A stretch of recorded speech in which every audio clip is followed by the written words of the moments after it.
की पंचमी के दिन देवाधिदेव महादेव पर चढ़ाई गई शमी पत्र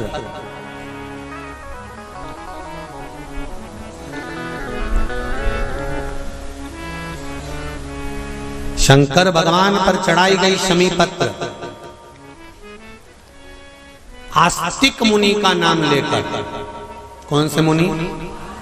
आस्तिक मुनि का नाम लेकर शमी पत्र को वापस उठाकर उसको अपने दरवाजे की चौखट पर कहीं पर भी या द्वार पर कहीं पर भी एक ओर रख देने पर घर के अंदर, बगीचे के अंदर सर्प प्रवेश नहीं करता।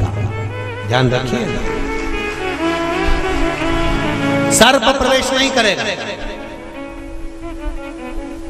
शमी पत्र समर्पित करने पर, उस शमी पत्र को आस्तिक मुनि का स्मरण करने पर, कौन से मुनि है? आस्तिक मुनि का स्मरण करने पर भीतर घर के अंदर बगीचे में सर्प भी प्रवेश नहीं।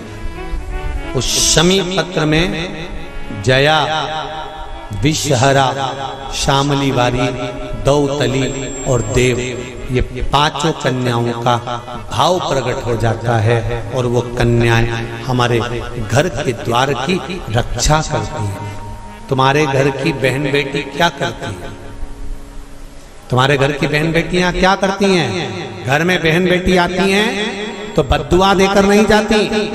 घर में कन्याएं रहती हैं, बद्दुआ नहीं देती।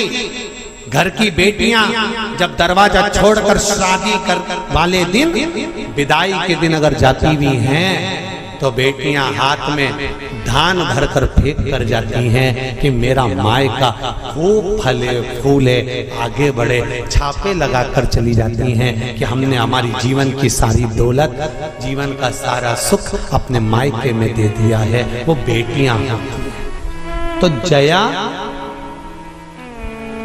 विषहरा, शामली बारी, दौतली, देव, ये उस घर में निवास करती हैं जिससे ये घर में हम रक्षा कर सकते, रक्षा कर सकते।